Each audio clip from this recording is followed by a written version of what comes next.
बोले श्री प्राणनाथ प्यारे की जय। बोले श्री सतगुरु जी महाराज की जय। वंदना लेते हैं सुंदर साथ जी। पिया जी का वाहन करते हैं। प्रथम लागू दो चरण को, धनिये न छुड़ायो खिन, लाख तली लालेडिया,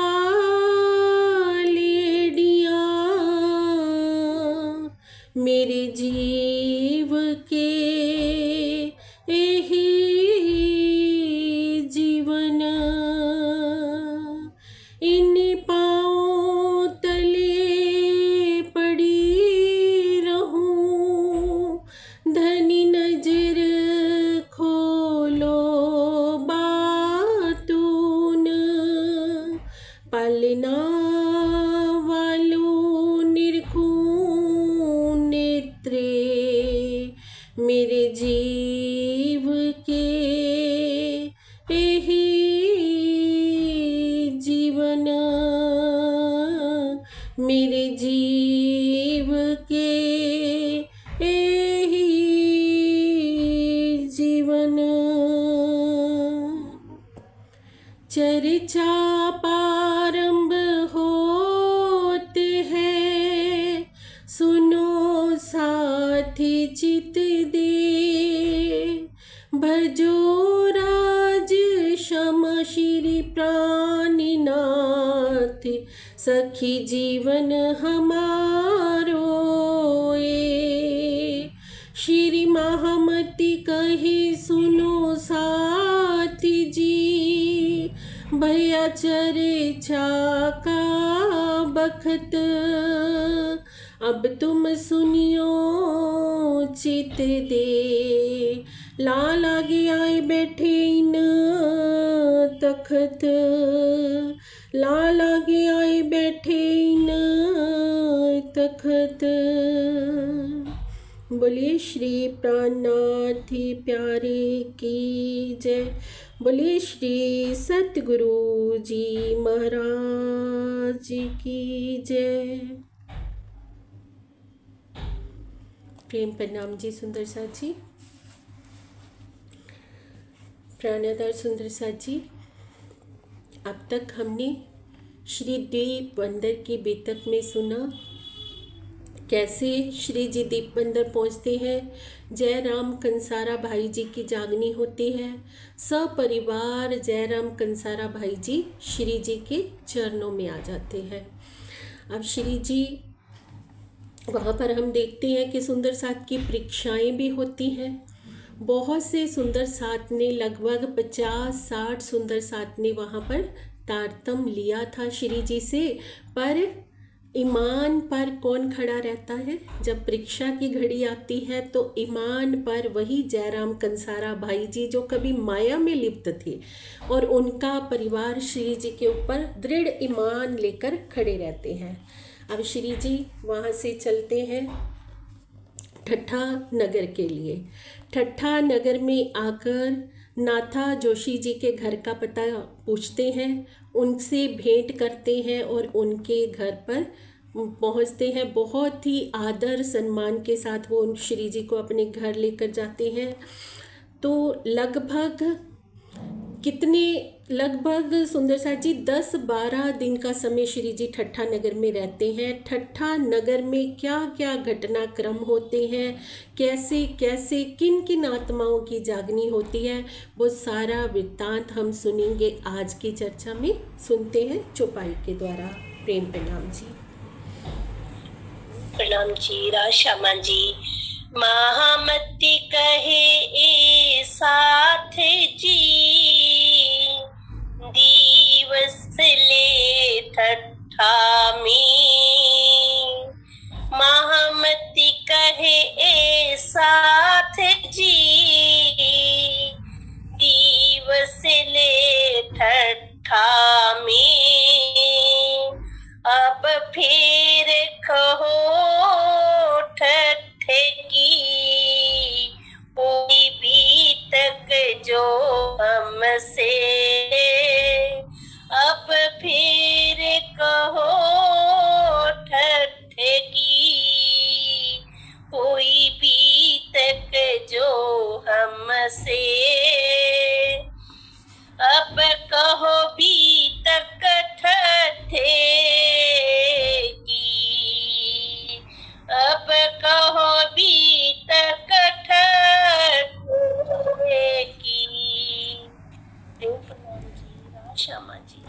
प्रणाम जी। प्राण प्रीतम अक्षरातीत श्री लालदास जी के धाम हृदय में विराजमान होकर ठट्ठा नगर की बीतक का वर्णन करवा रहे हैं। क्या कह रहे हैं प्रीतम कि सुंदर साथ जी, ये वही बीतक चर्चा है जो धनी जी ने इस नश्वर जगत में आकर साक्षात पिया प्राणनाथ जी के तन में विराजमान होकर लीला करी है। ये वही खेल है जिसे हमने परम धाम में धनी जी के सन्मुख मांगा था। इस खेल को देखने की इच्छा करी थी और वही ये खेल चल रहा है। इसलिए हर एक वचन को अपना ही वचन समझते हुए हर एक घटनाक्रम को अगर हम एक दिली के धरातल से देखेंगे ना सुंदर साथ जी, तो हमें पता चलेगा ये घटना आज भी यों की त्यों घटित हो रही है। आज भी पिया प्राणनाथ जी हमसे दूर नहीं है। आज भी जो जो सुंदर साथ के साथ घटित हो रहा है वो हमारी ही बीतक चल रही है। कहीं ना कहीं ये तोल मोल हमें करना है कि हमारे अंदर कौन सी आत्मा और कौन सी लीला इस समय चल रही है। तो अब वही बात बताते रहे हैं कि 10-12 दिन का समय बीत जाता है श्री जी को ठट्ठा नगर में आए हुए। ठट्ठा नगर से चलते हैं तो लाठी बंदर के लिए प्रस्थान करते हैं और अपने कार्य के प्रति सावधान हो जाते हैं। अब धनी जी का कार्य क्या है सुंदर साथ जी? इसमें श्री बीतक साहब में कहा जा रहा है अपने कार्य के प्रति सावधान हो जाते हैं। श्री मुखवाणी क्या कहती है? हक को काम कछु नहीं, देवे रूहों लाड लज्जत। राजी का तो एक ही काम है, अपनी रूहों को लाड लज्जत देना। भले ही आत्माएं परम धाम में थी, भले ही आत्माएं ब्रज में आई, रास में गई, भले ही इस जागनी ब्रह्मांड में आई हैं, धनी जी का एक ही कार्य है परम धाम की आत्माओं को सुख देखना, उनको आनंद में सराबोर करना। और उसी कार्य के चलते हुए अपने कार्य के प्रति सावधान हो जाते हैं। श्री मुखवाणी कहती है साहिब आए इन जिनी कारज करने तीन, मेट झगड़ा सबन का या दुनिया दीन। धनी जी इस ब्रह्मांड में आए तो 3 कार्य करने के लिए आए हैं। पहला कार्य कौन सा है? जो प्रमुख कार्य है पिया जी का, परम धाम की आत्माओं को जागनी का खेल दिखाकर अपने आनंद में सराबोर करते हुए, अपनी साहिबी की पहचान देते हुए, मार्फत की पहचान देते हुए परम धाम वापस ले जाना। और दूसरा कार्य पिया जी का क्या है? सारी संसार में फैले हुए जात पात के झगड़ों को मिटाना, धर्मों के नाम पर जो झगड़े हो रहे हैं उनको मिटाना और सबको एक झंडे के तले ले आना, एक परमात्मा की पहचान देना। ये कार्य करने के लिए प्रीतम इस संसार में आए हैं, पूर्ण ब्रह्म परमात्मा इस संसार में आए हैं।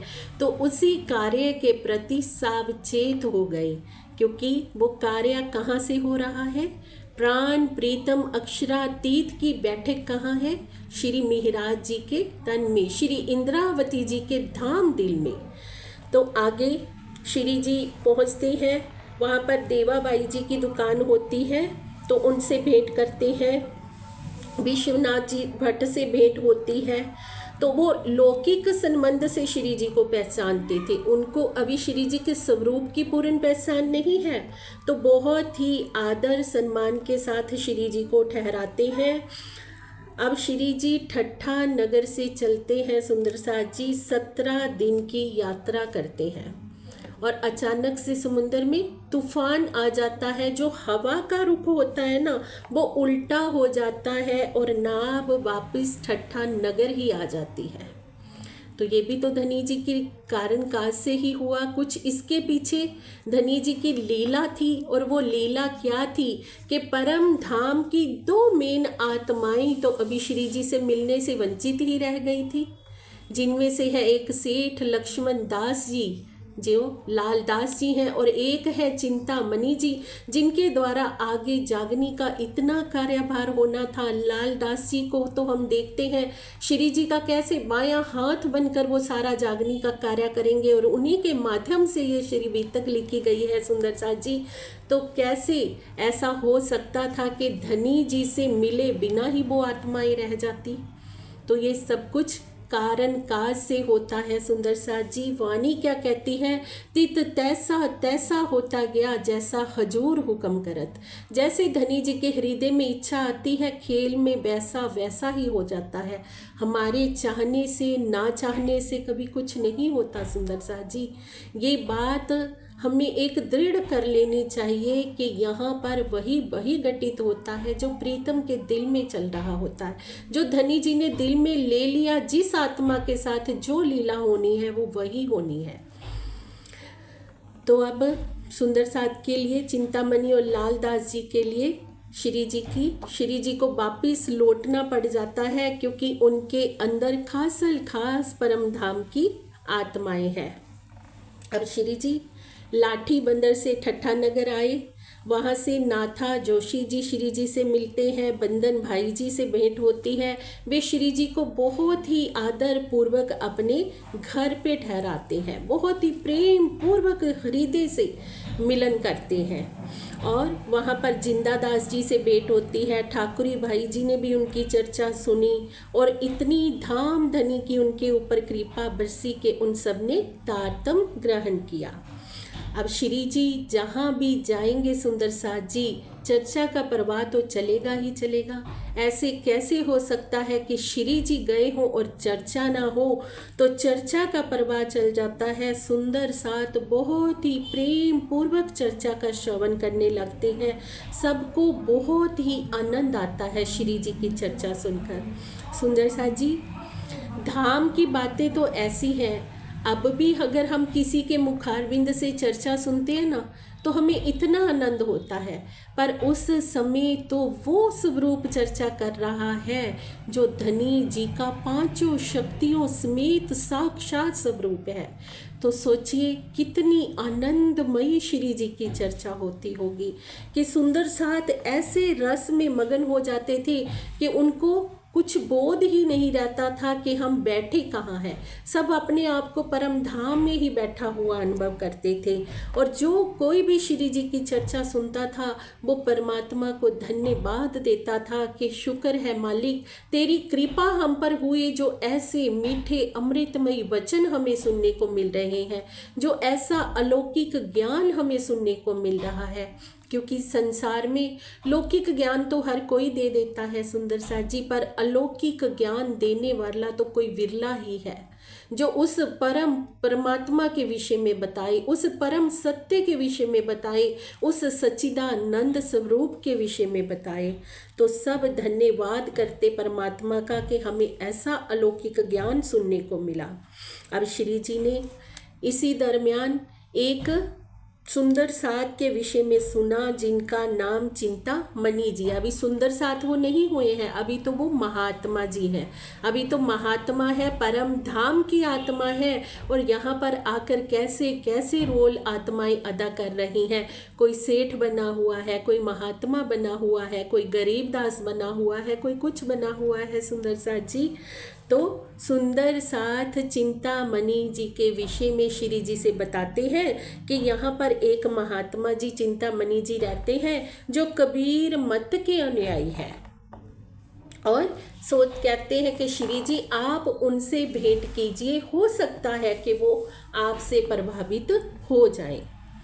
अब सुंदर साथ की बात सुनते हुए श्री जी सब सुंदर साथ के साथ चिंतामणि जी के निवास पर जाते हैं और उनसे भेंट करते हैं। चिंतामणि जी श्री जी से मिलकर बहुत ही आनंदित होते हैं, क्योंकि परम धाम की आत्मा है। कहीं ना कहीं आत्मा तो अपने प्रीतम को पहचान ही लेती है सुंदर साथ जी, और आत्मा के हृदय में तो आनंद छाएगा ही छाएगा। भले ही अभी माया की गफलत में है, अभी अंधकार में है, पर धनी जी अपना वही वायदा निभाते हुए जो परम धाम में कभी उन्होंने हम आत्माओं से किया था कि माया के जिस संसार में तुम जा रही हो परम धाम की आत्माओं, तुम वहाँ जाकर अपनी सुधि को भूल जाओगी और मैं स्वयं तुम्हारे पास आऊँगा एक एक को जगाने के लिए। तो धनी जी तो अपना वो वायदा निभा रहे हैं सुंदर सा जी, पर वायदा हम भूल चुके हैं अपना। हमने भी धनी जी से एक वायदा किया था कि धनी जी, जब आपकी पहचान हमें हो जाएगी, आपकी श्री मुखवाणी से, आपके मीठे वचनों से जब आप हमें अपनी पहचान करवा दोगे, तो फिर पीछे हम कैसे आपको भूलेंगी, फिर तो हम हर पल आपके प्रेम में मगन रहेंगी। पर हम अब भी भूल जाते हैं सुंदर सा जी, क्योंकि एक हुक्म धनी जी ने माया को भी दे रखा है। तो दोनों के बीच में ऐसी जंग छिड़ी हुई है, प्रेम के बीच में और माया के बीच में, कि कभी माया का पलड़ा भारी होता है तो कभी प्रेम का पलड़ा भारी होता है। ऐसी विचित्र लीला इस जागनी ब्रह्मांड में चल रही है। अब चिंतामणि जी बहुत ही प्रेम पूर्वक श्री जी को बिठाते हैं, पूछते हैं कि महात्मा जी आप कहाँ से आए हैं और आप मेरे साथ आध्यात्मिक ज्ञान की चर्चा कीजिए। यदि आपको अधिक ज्ञान है तो मुझे दीजिए, और यदि आप मेरे से लेने आए हैं तो मैं आपको देता हूँ। पर श्री जी की महानता क्या है सुंदर सा जी, कभी श्री जी ने ये नहीं कहा कि मेरे पास अधिक ज्ञान है या मैं देने आया हूँ। पहले सामने वाले की सुनते हैं। ये हमारे लिए बहुत बड़ा सिखापन है सुंदर सा जी। हम कहीं भी जाते हैं, हम पहले अपने सुनाने लग जाते हैं, पर हमें प्रेरणा दे रहे हैं श्री बीतक साहब से हमारे श्री जी के हम पहले सामने वाले की सुने, पहले उनके हृदय की जाने कि उनके दिल में क्या है। तो क्या कहते हैं चिंतामणि जी श्री जी से कि यदि आप मुझे कहिए तो अब मैं आपको ज्ञान देता हूँ, और अगर आप कहें तो आपको चतुर्भुज स्वरूप का दर्शन करवा सकता हूँ, ज्योति स्वरूप का दर्शन करवा सकता हूँ, शेषशाही नारायण का दर्शन करवा सकता हूँ। तो सुंदर सा जी चतुर्भुज स्वरूप की हम बात करें तो चतुर्भुज स्वरूप क्या है? विष्णु भगवान जी को कहा गया है चतुर्भुज स्वरूप, जिनमें उनकी 4 बाजुएं दिखाई गई हैं। उनकी 4 बाजुओं में 4 जो दिखाई गई हैं चीज़ें, जिनमें से एक है शंख, एक है पद्म, एक है गदा, एक है चक्कर। अब इसके पीछे भी बातूनी भाव है सुंदर सा जी। ये नहीं है कि सच में ही विष्णु भगवान जी की 4 बाजुएं हैं। जो श्री विष्णु भगवान जी हैं उनको सृष्टि की रक्षा का कार्य दिया गया है। जैसे हम जानते हैं कि त्रिदेवा है, ब्रह्मा जी को क्या कार्य दिया गया है? संसार की उत्पत्ति का, पुतले बनाने का, और विष्णु भगवान जी को कार्य दिया गया है उनकी रक्षा करने का, और शिव भगवान जी को कार्य दिया गया है उनका संहार करने का।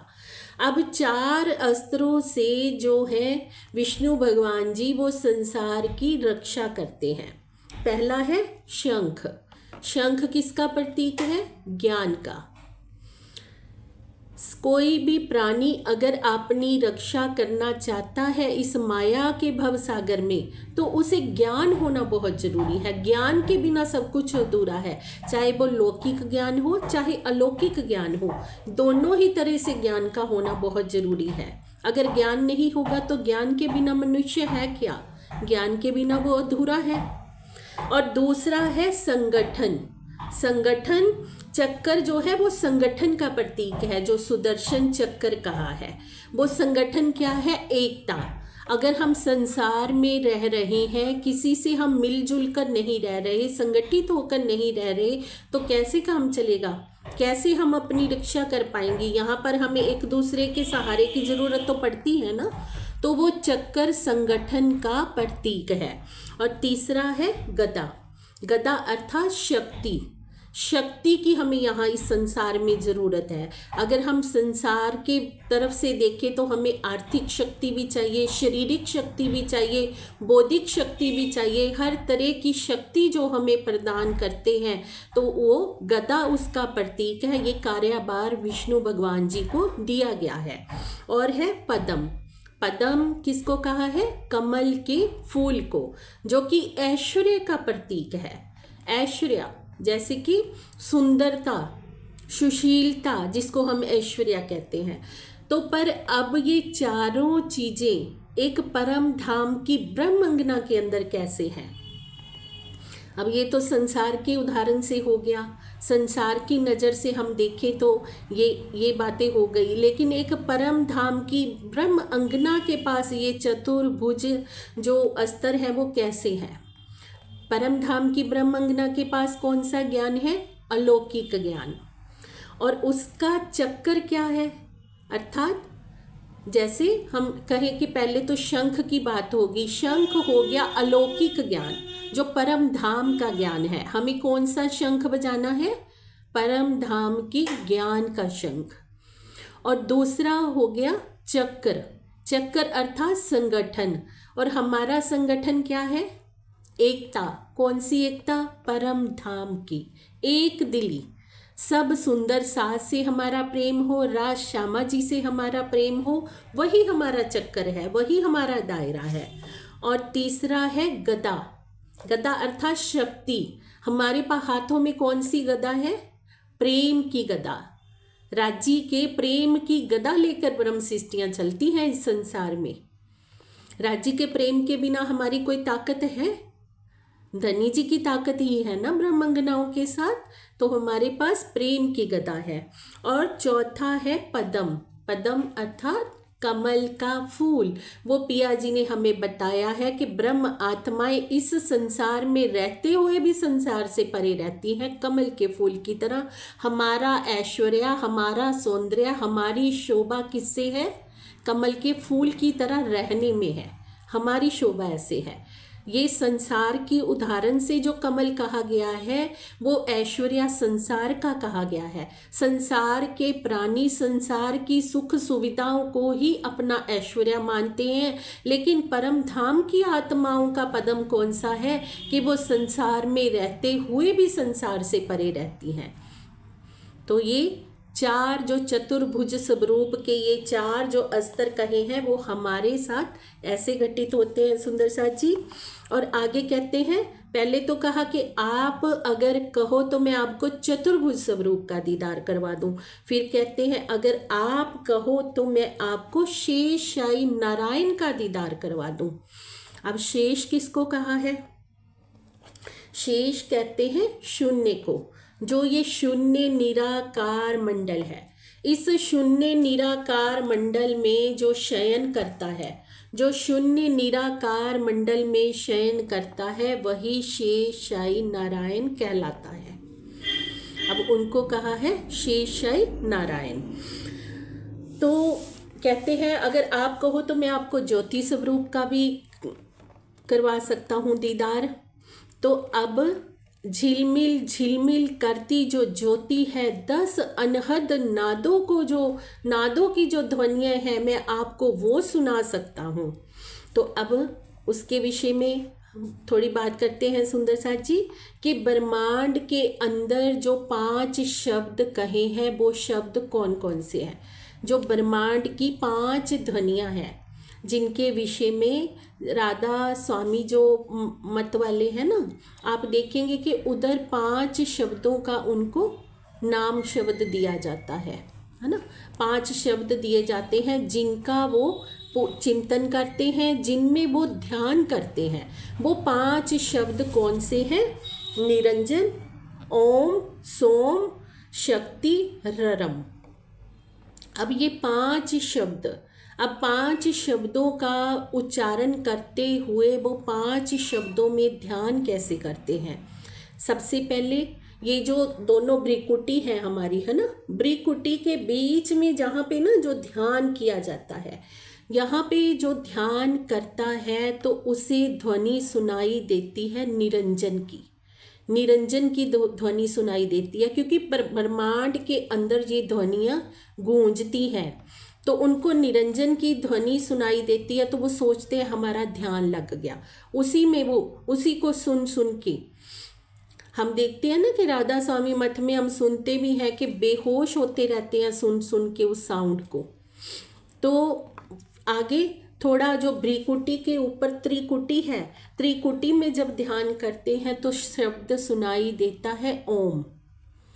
और उससे थोड़ा ऊपर ध्यान करते हैं तो सोम शब्द सुनाई देता है। और फिर आगे 10वां द्वार आता है, 10वें द्वार से थोड़ा नीचे जब ध्यान किया जाता है तो ररम शब्द सुनाई देता है, शक्ति शब्द सुनाई देता है, शक्ति शब्द सुनाई देता है। फिर आगे जब 10वें द्वार में ध्यान करते हैं तो ररम सुनाई देता है। ये 5 शब्द हैं और ये ब्रह्मांड के 5 शब्द हैं जिनके द्वारा कोई भी योगी तपस्वी ध्यान करते हैं तो वो ध्यान में सोच लेते हैं शब्द सुनाई दे तो हमने परमात्मा का ध्यान कर लिया, पर ये परमात्मा नहीं है सुंदर साथ जी। परमात्मा इस निराकार मंडल से परे है। ये तो सारा निराकार मंडल के ही शब्द भी सुनाई दे रहे हैं। तो 10 अनहद जो कहे हैं, 10 अनहदों की जो साउंड आती है जिनमें है ताल, मृदंग, डंफ, झांझ, मुरली, सिंह, गर्जना, बीना, शहनाई, बादल व किंकन, ये 10 ध्वनियाँ कही गई हैं जो ब्रह्मांड के निराकार मंडल के ही अंतर्गत आ जाती हैं। तो श्री जी को कहते हैं कि हम आपको ये सारी बातों का ज्ञान दे सकते हैं, क्योंकि कबीर पंथ में भी ये बातें आती हैं और राधा स्वामी मत में भी आती हैं। तो अब श्री जी को इनसे क्या लेना देना? तो श्री जी क्या कहते हैं कि मुझे आप कुछ तत्व का ज्ञान दीजिए। तत्व ज्ञान किसको कहा है? जो वास्तविक ज्ञान है, जो सत्य का ज्ञान है, कि मुझे उस सत्य का बोध करवाइए। माया और ब्रह्म के विषय में कुछ बताइए आप कि माया और ब्रह्म क्या है, कैसे अलग अलग है तो कैसे अलग है, इकट्ठा है तो कैसे इकट्ठा है, कि उनका कुछ भेद आपके पास है तो मुझे आप बताइए। तो इस आगे फिर जो चौपाई वो बताते हैं, चिंतामणि जी एक साखी बताते हैं, कौन सी?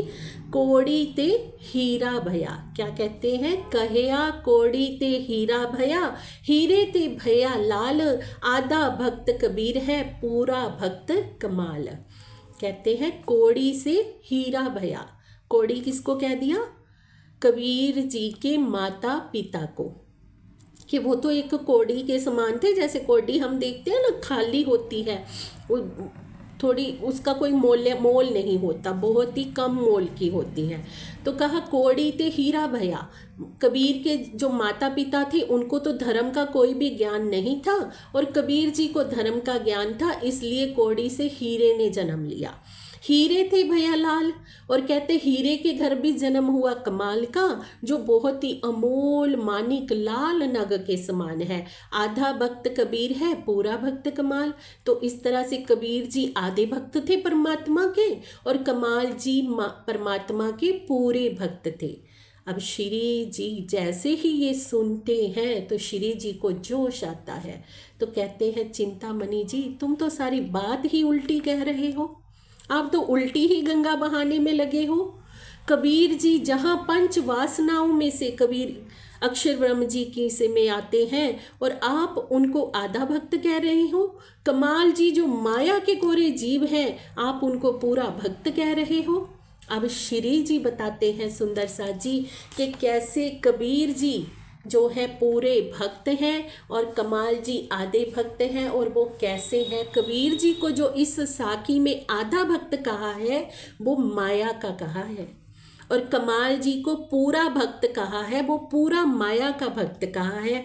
फिर श्री जी बताते हैं वो सारी वास्तविकता कैसे, कि एक बार की घटना है। एक राजा कबीर जी के यहाँ बहुत सा धन भिजवा देते हैं। अब जो उनका पुत्र था कमाल भी उनके नजरी पुत्र ही थे, उनके मतलब ऐसे तो जन्मजात पुत्र नहीं थे। तो पत्नी जो कही जाती है लोई, कमाल और लोई दोनों उस धन को घर के अंदर छिपा लेते हैं। जैसे ही पता चलता है कबीर जी को, तो वे बाहर ही गेट दरवाजे के खड़े रहते हैं और कहते हैं कि जब तक तुम इस धन को बाहर नहीं फेंकोगे ना, हीरे जवाहरातों को बाहर नहीं फेंकोगे, तब तक मैं घर के अंदर एंटर नहीं करूँगा। पूरी रात ये विवाद चलता रहता है और सुबह उठकर जैसे ही कमाल वो सारा धन बाहर फेंकते हैं। जिन लोगों ने देखा तो उन्होंने क्या सोच लिया कि कबीर जी ने तो अपने घर में बहुत सा धन जमा कर रखा था, पर कमाल ने वो सारा धन बाहर निकाल दिया। तो ये साखी वहाँ से बन गई कि आधा भक्त कबीर है और पूरा भक्त कमाल। लेकिन सच्चाई ये है कि धन छिपाना कौन चाहता था? कमाल छिपाना चाहते थे। कबीर जी के कहने पर उन्होंने फेंका। अब कबीर जी को भी आधा भक्त इसलिए कहा गया है क्योंकि वो गृहस्थी जीवन में रह रहे थे, गृहस्थी का बंधन का पालन करते हुए ही परमात्मा में लीन थे, इसलिए आधा भक्त कहा है ना। तो पर जो कमाल है वो माया का पूरा भक्त था। ये बात जब श्री जी ने बताई तो श्री जी कहते हैं अब इन सब बातों पर आप विचार क्यों नहीं करते चिंतामणि जी, और कहाँ आप कबीर जी की बात कर रहे हैं, उनके अंदर अक्षर ब्रह्म की वासना है। ऐसा प्रतीत होता है कि आप तो हीरे की परख करने वाले जोहरी हैं ही नहीं। श्री जी थोड़े खंडनी के वचनों से उनको संबोधित करते हैं। फिर श्री जी सुनाते हैं उनको वो साखी सुंदर साजी जो कबीर पंथ में आती हैं, जिनके विषय में कहा गया है कि जो कोई इस साखी का भेद खोल देगा वही पर ब्रह्म का स्वरूप होगा। तो क्या है? एक पलकते गंग जो निकसी, हो गया चहुदिश पानी, ओह पानी दो पर्वत ढांपे दरिया लहर समानी। तो क्या कह दिया? एक पलकते गंग जो निकसी। अब जो पूर्ण ब्रह्म परमात्मा है वो क्या है? सत चिद आनंद अर्थात सच्चिदानंद। परम धाम में जो धनी जी लीला करते हैं, दो पलकों के द्वारा परम धाम में लीला होती है। दो पलकें कौन सी है? एक तो चिदगन स्वरूप, एक है आनंद स्वरूप। अब चिदगन स्वरूप ने अपने दिल में ये बात ली। कौन सी बात? एक तो पातशाही अर्श की, दूसरा वाहिदत का इश्क, सो दिखलावने रूहन को पहले दिल में लिया हक। राजी ने क्या सोचा? परम धाम की जो पातशाही है, जो वाहिदत का इश्क है, वाहिदत मतलब एक दिली का इश्क, जिसमें सिर्फ राजी का ही दिल लीला करता है। वो इश्क के विषय में रूहों को नहीं पता था। अगर पता होता तो अपने इश्क को बड़ा क्यों कहते हम? तो वो दिखलाने के लिए धनी जी ने पहले अपने दिल में लिया। जब उन्होंने अपने दिल में लिया तो पीछे बात सब और फैल गई, जिसे कहा है एक पलकते गंग जो निकसी। एक पलक पहले राजी ने अपने दिल में लिया और राजी के दिल से वो इच्छा उत्पन्न हुई तो क्या कहा? हो गई चहुदिश पानी, तो सब और फैल गई। अक्षर ब्रह्म जी के दिल में आ गई, श्यामा जी के दिल में आ गई, सखियों के दिल में आ गई। ओह पानी दो पर्वत ढांपे दरिया लहर समानी। और उस इच्छा ने, इच्छा रूपी जो जल था, उसने दोनों पर्वत, दो पर्वत और कौन से हैं परम धाम में? सतंग और आनंद अंग। सत अंग और आनंद अंग के हृदय में वो इच्छा को उत्पन्न कर दिया तो हो गया चहुदिश पानी। पूरे परम धाम में ये बात फैल गई। फिर जब राजी ने खेल दिखाना था, ये बात दिल में ले ली, तो फिर आगे क्या किया? उड़ मक्खी तरवर चढ़ बैठी, बोले अमृत बानी, वह मक्खी के मक्खा नाही, बिन पानी धन्यानी। फिर पार ब्रह्म की इच्छा रूपी मक्खी, जो धनी जी ने अपने दिल में इच्छा ली ना, फिर उसी इच्छा से, उसी शक्ति से, हुक्म की शक्ति से सब धर्म ग्रंथों में धनी जी साक्षियां लिखवाएंगे, जिसे कहा है उड़ मक्खी तर बर चढ़ बैठी, बोले अमृत मानी। वो पार ब्रह्म की आदेश शक्ति रूपी मक्खी जो संसार रूपी वृक्ष के ऊपर बैठ गई, जिसने सभी धर्म शास्त्रों में मीठी वाणी क्या लिख दी? पार ब्रह्म के विषय में साक्षियों में लिख दिया। उड़ मक्खी तरबर चढ़ बैठी, बोले अमृत वाणी, वह मक्खी के मक्खा नाही, बिन पानी धन्यानी। और उस मक्खी के जो पार ब्रह्म की इच्छा शक्ति है, उसका भला कौन मालिक हो सकता है? उसका और कौन प्रीतम हो सकता है?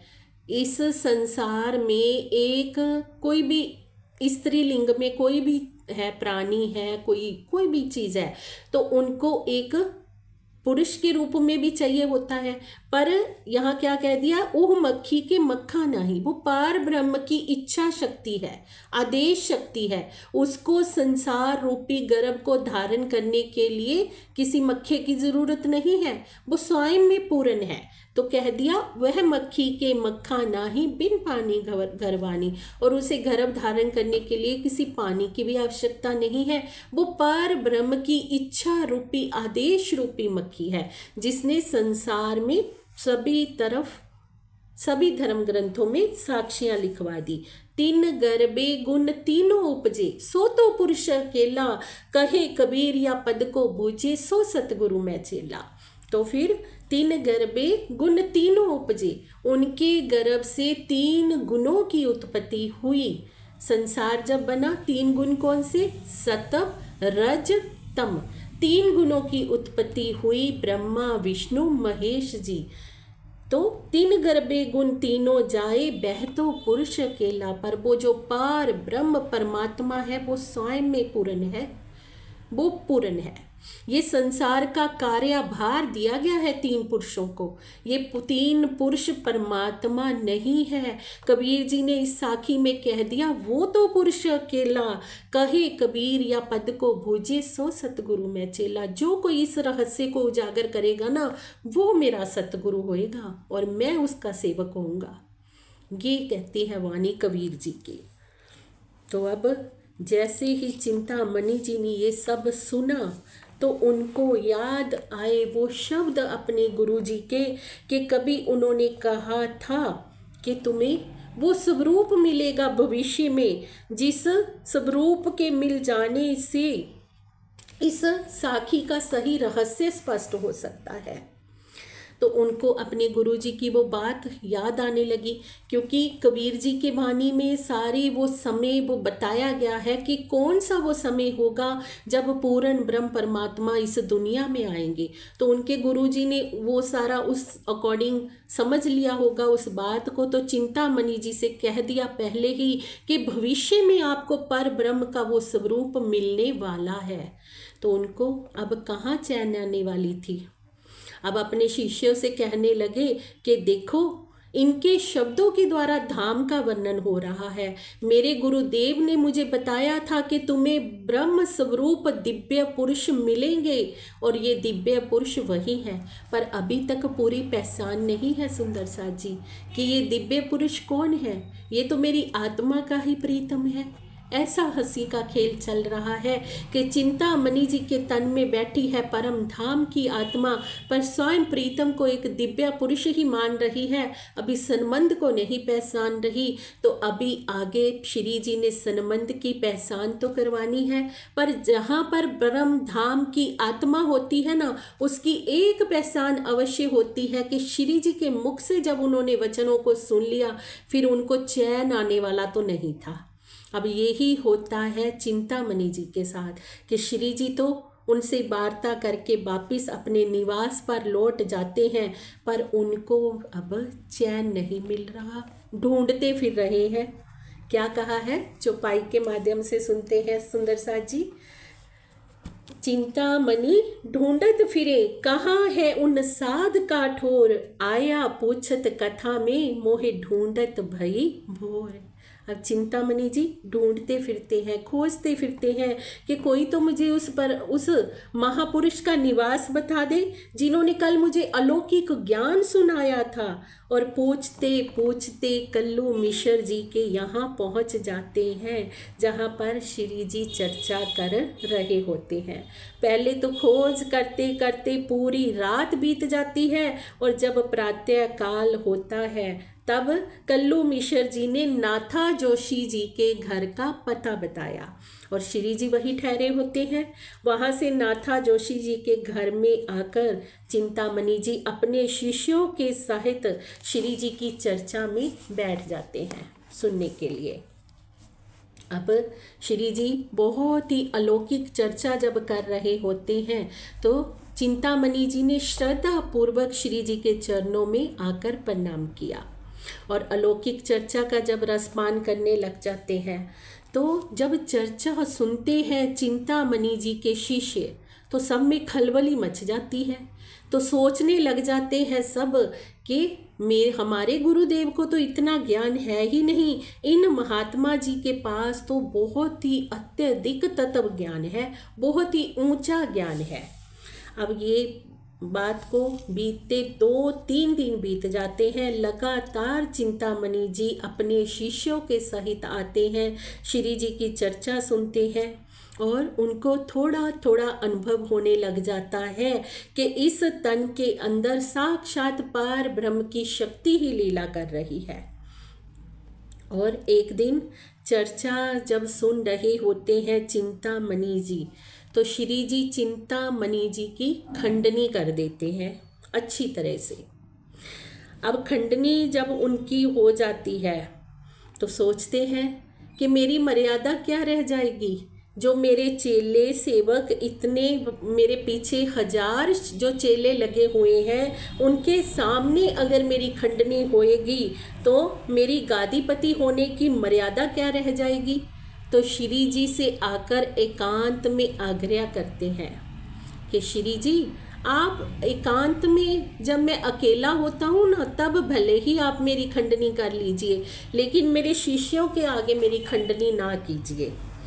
तो अब पिया प्राणनाथ जी वो तो मेहर के सागर हैं सुंदर साथ जी, वो तो आत्माओं को परम धाम का रस चखाना चाहते हैं। इस खंडनी के शब्दों के पीछे भी इतने प्रेम के भरे हुए फूल होते हैं प्रीतम के, जो आत्माओं के ऊपर बारिश करते हैं। उनके पीछे उनका एक ही मकसद होता है, परम धाम की सुगंध फैलाना। आत्मा के हृदय में वो प्रेम की सुगंधी फैलाना चाहते हैं। तो फूल भी मारते हैं खंडनी भरा, तो बहुत ही प्रेम के कारण से मारते हैं सुंदर साथ जी। धनी जी हमारी खंडनी करके हमारा कभी कुछ अनिष्ट नहीं करना चाहते।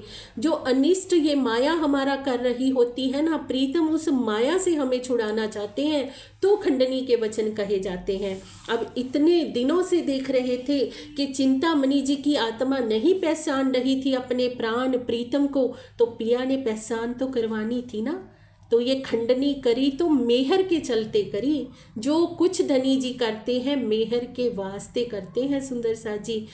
कभी नहीं हमें सोचना कि हमारी खंडनी हो रही है तो कुछ गलत हमारे साथ हो गया। जो सतगुरु की खंडनी को, खंडनी के शब्दों को लेकर उनसे मुख फेर कर बैठ जाते हैं ना, वो अपना बहुत बड़ा नुकसान कर लेते हैं। खंडनी के शब्द जो सह गया तो वही हीरा बनता है। कहते हैं ना, जिसने हथौड़ी की शैनी की मार को सह लिया, जिस पत्थर ने वही पत्थर मूरत बना करता है। और जिस घड़े ने मार सह ली अपने बनाने वाले कुम्हार की, वही घड़ा बना करता है और उसी में प्रेम का जल ठहरा करता है। तो यही खंडनी के वचन हमें वहाँ तक लेकर जाते हैं सुंदर साथ जी। तो श्री जी खंडनी करते थे क्योंकि खंडनी के वचनों के पीछे उनका प्रेम छिपा है। तो अब श्री जी क्या कहते हैं कि चिंतामणि जी आप चिंता मत कीजिए, मैं अब आपसे खंडनी के वचन तो मैं अवश्य कहूँगा। श्री जी ने ये नहीं कहा कि मैं खंडनी के वचन नहीं कहूँगा, कहते खंडनी के वचन तो मैं अवश्य ही कहूँगा, पर पर्दे में कहूँगा। वो तुम्हें समझ आएंगे कि मैंने तुम्हारे लिए बात कही है, कोई और नहीं समझ पाएगा, क्योंकि धनी जी का प्रेम है ना सुंदर साथ जी। एक बच्चा अगर सांप को पकड़ना चाहता है तो माँ अगर रोकती है तो माँ उसकी खंडनी नहीं कर रही होती, माँ का प्रेम होता है। माँ जानती है कि ये जहरीला सांप है, मेरा बच्चा इसको पकड़ेगा तो इससे जहर से बच नहीं पाएगा। यही बात हमारे धनी जी जानते हैं, तो हमारी खंडनी होती है सुंदर साथ जी। ये प्रेम की परीक्षा के पीछे होती है। तो अब जब चिंतामणि जी अपने शिष्यों के सहित अपने घर वापिस चले आते हैं तो रात्रि को क्रंतन उतरता है सुंदर साथ जी। कौन सा? सुनो रे सत के बंजारे, एक बात कहूँ समझाई, उल्टी आँख के फांसी लगाई, तुम्हें हर कोई रहा उलझाई। हर कोई हमें उलझा रहा है सुंदर साथ जी। 1000 शिष्यों की भीड़ लेकर चल रहे हैं चिंतामणि जी, पर वो भी एक फांसी है जो उल्टी लटका रखी है अपने गले में हमने, फंदा है शिष्यों का मोह। किस तरह से धनी समझाते हैं कि इस संसार में हर एक मोह, हर एक जो चाहत हम लेके बैठे हैं ना, वो बंधन का ही कारण है। अब प्रातः काल जैसे ही होता है, चिंतामणि जी आते हैं श्री जी के पास और श्री जी उनको वो कृंतन थमा देते हैं लिखती रूप में। अब बोल के खंडनी नहीं करी, उन्होंने कहा था ना सबके बीच में मेरी खंडनी मत करना। अब श्री जी ने चर्चा में बोल के खंडनी नहीं करी, वो लिखा हुआ कृंतन उनके हाथ में थमा देते हैं, जिसे पढ़कर उन्हें बहुत ही उनकी आत्मा को प्रबोध होता है। तो सोचते हैं, तो वही सब सुंदर साथ के बीच में चिंतामणि जी खड़े हो जाते हैं उस कृंतन को पढ़कर। क्या कहते हैं कि धाम धनी, मैंने आपके ज्ञान की लाठी से अपने अहंकार रूपी कुत्ते को मार डाला। श्री जी ने क्या कहा उस कृंतन में, एक डारी तो दूजी भी डारो, जलाए देओ चतुराई। एक माया तो तूने छोड़ दी, घर द्वार तो तूने छोड़ दिया चिंतामणि जी, पर दूसरी माया शिष्यों के रूप में अपने पीछे लगा रखी है। उस माया के बंधन में तुम पड़े हुए हो, अब इस माया के बंधन से भी छूट जाओ। एक को छोड़ दिया तो दूसरी को भी छोड़ दो। एक आग हम छोटी बुझा लेते हैं तो दूसरी बड़ी लगा लेते हैं। तो कितनी बड़ी बाधा है धर्म के रास्ते में सुंदर सा जी। अगर हम कोई बड़ी उपाधि लेना चाहते हैं, हम बहुत सारे शीशे बनाना चाहते हैं, किसी भी तरह की लोकेशना, दारेशना, बीतेशना हमारे अंदर अगर है, तो कैसे वो हमारे धर्म के रास्ते में बाधक है, ये धनी जी हमें बता रहे हैं। अब चिंतामणि जी ने तो कबूल कर लिया सुंदर साथ जी। सब सुंदर साथ के बीच में खड़े होकर ये ऐलान कर दिया कि श्री जी, मैंने अपने आपके ज्ञान की लाठी से अपने अहंकार रूपी काले कुत्ते को मार डाला है। पर हम कब मारेंगे सुंदर साथ जी? हम तो ज्ञान की लाठी हमारे ऊपर तो पल पल बरस रही है। पल पल धनी जी की मेहर की छाँव तले हमें धनी जी की श्रीमुखवाणी का श्रवण मिल रहा है। पल पल धनी जी की मेहर की छाँव तले हमें इतना चर्चा सत्संग मिल रहा है, फिर भी क्या हमने प्रीतम की ज्ञान रूपी लाठी से अपने अहंकार रूपी काले कुत्ते को मारा है?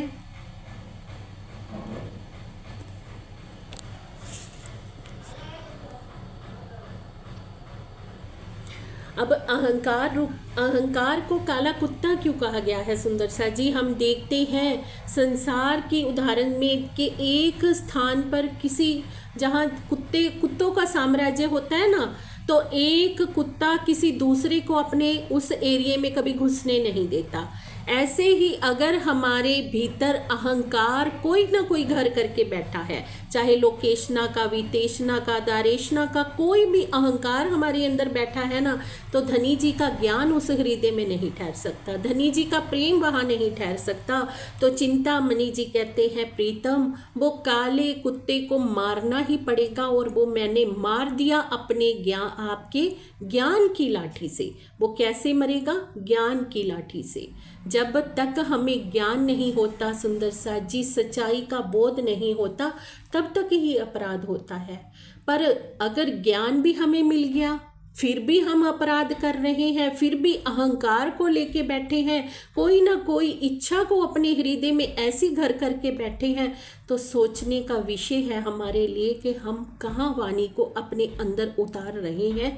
क्या वाणी की वो लाठी से हम अपने अहंकार के ऊपर प्रहार कर रहे हैं? क्या धनी जी के ये मीठे वचन हमारे हृदय में उतर रहे हैं? अगर उतर रहे होते सुंदर साथ जी, तो अहंकार रूपी जो कुत्ता कहा है वो हमारे भीतर कभी रह ही नहीं सकता, उसको तो भागना पड़ेगा ही पड़ेगा।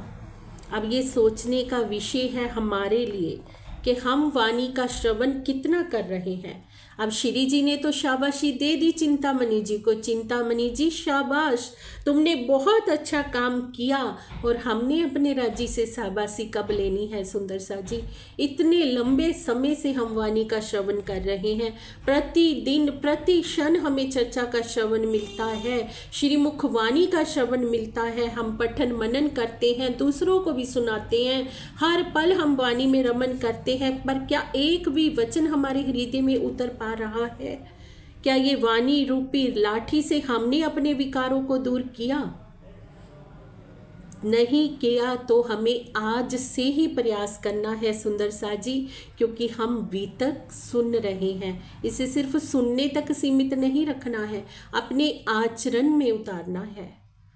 अब श्री जी चिंतामणि जी सहित सभी शिष्यों को तारतम ज्ञान प्रदान करते हैं। तारतम मंत्र देते समय श्री जी 4 वस्तुओं का निषेध बताते हैं, 4 वस्तुओं को छोड़ने के लिए कहते हैं। वो कौन कौन सी है?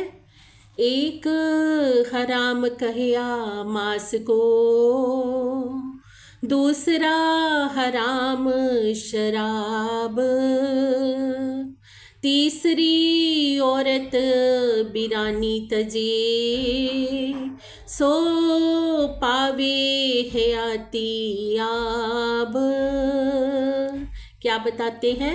एक तो मांस खाना, दूसरा शराब पीना, तीसरा पराई स्त्री के साथ संबंध रखना महापाप है।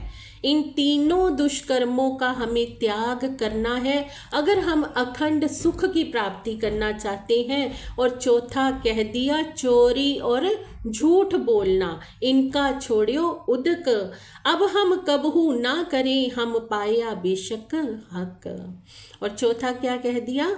चोरी और झूठ बोलना। इन्हें छोड़ने की प्रतिज्ञा श्री जी ने दिलवाई चिंतामणि जी सहित 1000 शिष्यों को, और सब ने प्रण किया कि अब के बाद हम कभी भी इन बुरे कर्मों को नहीं करेंगे, क्योंकि हमें अब कौन मिल गया है? पूर्ण ब्रह्म सच्चिदानंद स्वरूप सतगुरु मिल गए हैं। तो ऐसे सतगुरु को पाके भी अगर हम दुष्कर्म कर रहे हैं तो फिर हमने सतगुरु को पहचाना ही नहीं सुंदर सा जी। फिर हमने गुरु लीदो ही नहीं। अगर गुरु लीदो हमने ले लिए होते गुरु, तो हम कभी भी ऐसे आचरण की तरफ जाते ही नहीं। तो ये 4 निषेध करवाते हैं श्री जी।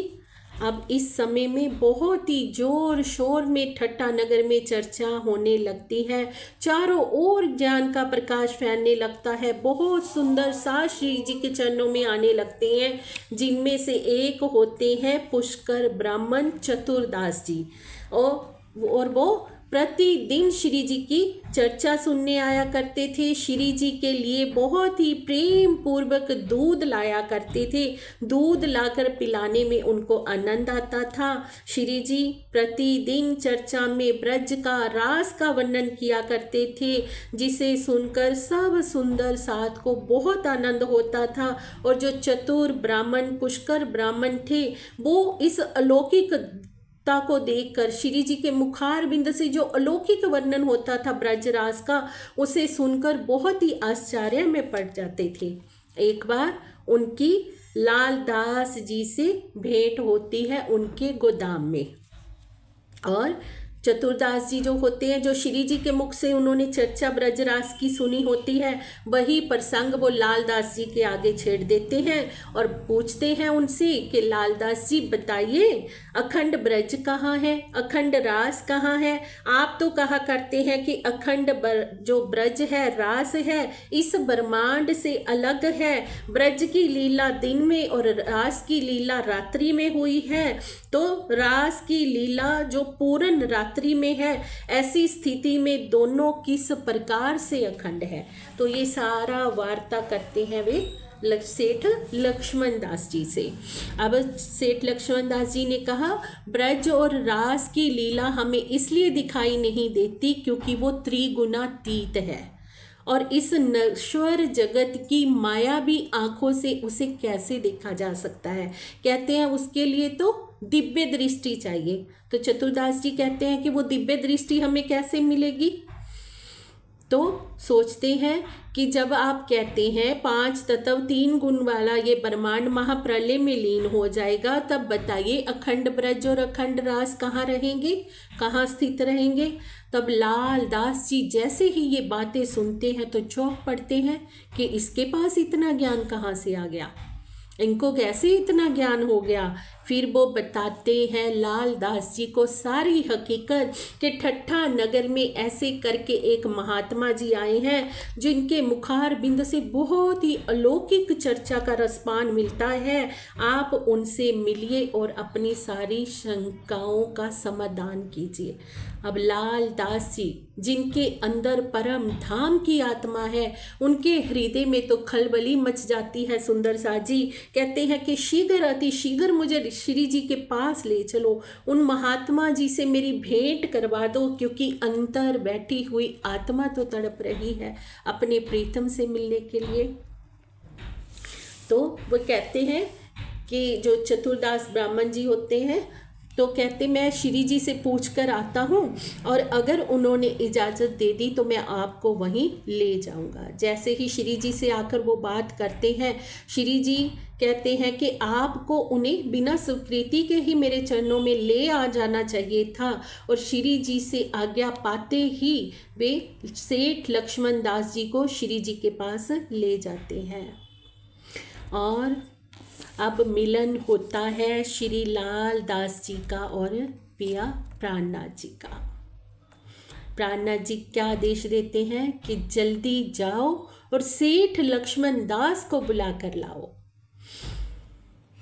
पर जो वहाँ बैठे हुए लोग होते हैं ना, जो अन्य सेठ होते हैं, वो थोड़ा सा इस सेठ लक्ष्मण दास जी से रंजिशबाजी करते होते हैं। उनको होता है कि ये श्री जी के चरणों में आ गए तो हमारा वर्चस्व कहीं कम ना हो जाए, तो वे श्री जी को मना करते हैं कि उनको मत बुलाइए, उनके लिए उल्टी सीधी बातें करते हैं। पर श्री जी कहते हैं शीघ्र अति शीघ्र उनको बुला कर लाओ। अब चतुरदास जी लाल दास जी को बुलाने के लिए जाते हैं और उनको साथ ही लेकर आते हैं। श्री जी के चरणों में पहुंचकर बहुत ही आनंदित होते हैं लाल दास जी और बहुत ही प्रेम पूर्वक उनको प्रणाम करते हैं। जैसे ही श्री जी से मिलते हैं लाल दास जी सुंदर साथ जी, उसी समय उनके हृदय का सारा कष्ट मिट गया। अब ब्रह्म आत्मा जो अपने धनी से बिछड़ी हुई है ना, वो भले ही कितनी बड़ी सेठ क्यों ना है, भले ही इस संसार में कितने ही सुख सुविधाएं उसको क्यों ना हो, लेकिन हृदय से वो हमेशा बेचैन रहती ही रहती है। और वो बेचैनी कब समाप्त होती है, जब पूर्ण स्वरूप पिया का पूर्ण सतगुरु मिलता है। अब श्री जी से मिलकर उनके चरणों में बैठकर ही उनका सारा कष्ट समाप्त होता है। उनके मन के जितने भी द्वंद्व थे ना, वो सारे द्वंद्व मिट गए। ऐसा लगा उनको कि मेरा सारा दुख ही दूर हो गया श्री जी से मिलकर। अब श्री जी के मुखार बिंद से ब्रज और रास की जब चर्चा को सुनते हैं तो उन्हें धनी जी के ऊपर अटूट विश्वास हो जाता है। ये नहीं कि सिर्फ सुनते हैं, अंतर्दृष्टि से उनको सब कुछ दिखने भी लग जाता है, वो दृश्य उनको दिखाई भी देते हैं। ये है सतगुरु के चरणों का प्रताप सुंदर साथ जी, ये है श्री जी का वरद हस्त। उनका वरद हस्त मिलते ही उनकी अंतर्दृष्टि खुल जाती है। चर्चा सिर्फ सुन नहीं रहे, जो जो श्री जी वर्णन कर रहे हैं वो देख रहे हैं।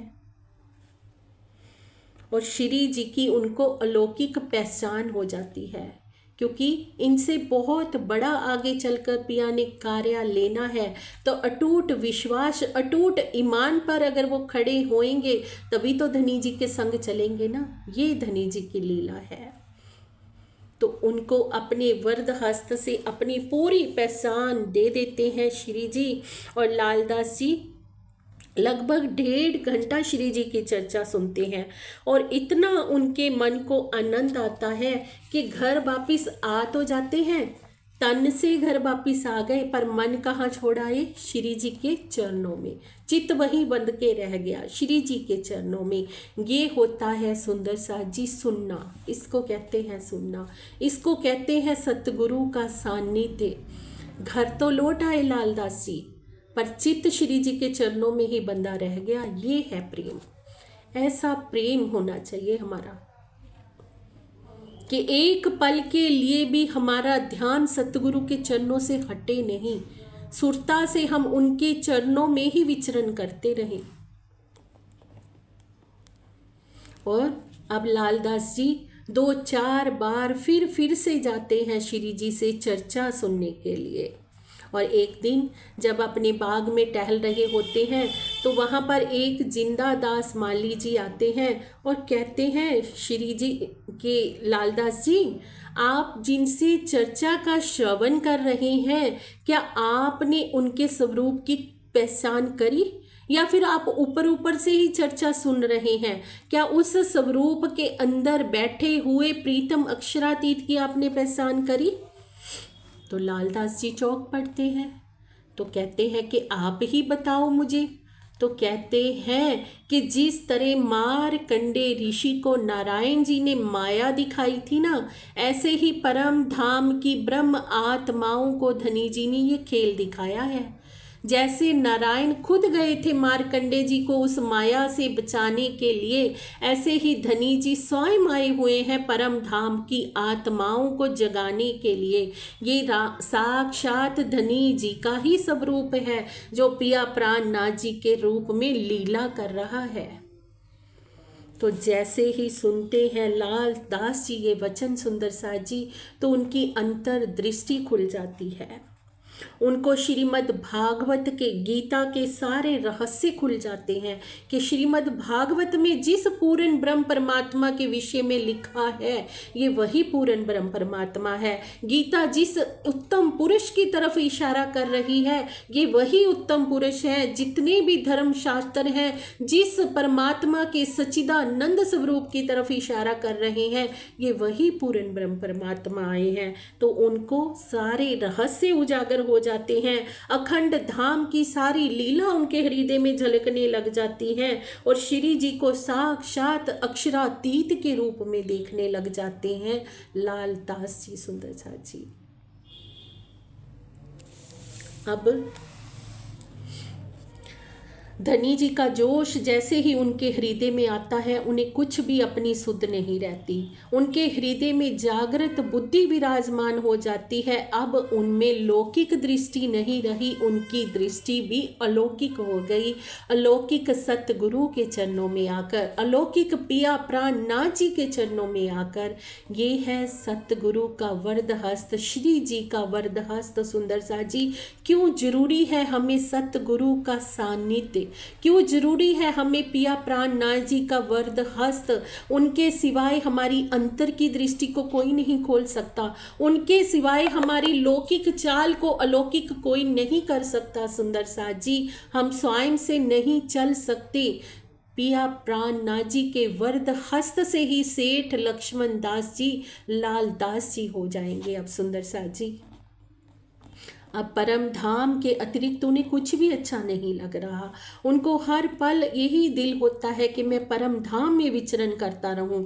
मेरी आत्मा तो मूल मिलावे में बैठी है। बार बार उनको परम धाम की याद आने लग जाती है। और इस समय क्या होता है, माया भी अपना जोर लगाना प्रारंभ कर देती है, क्योंकि माया को भी धनी जी का हुक्म है। सुंदर साथ जी, जैसे ब्रह्म अंगनाओं को प्रेम का हुक्म है, माया को प्रेम के रास्ते में आड़ा बनने का हुक्म है, तो माया ने तो आड़ा बनना ही बनना था।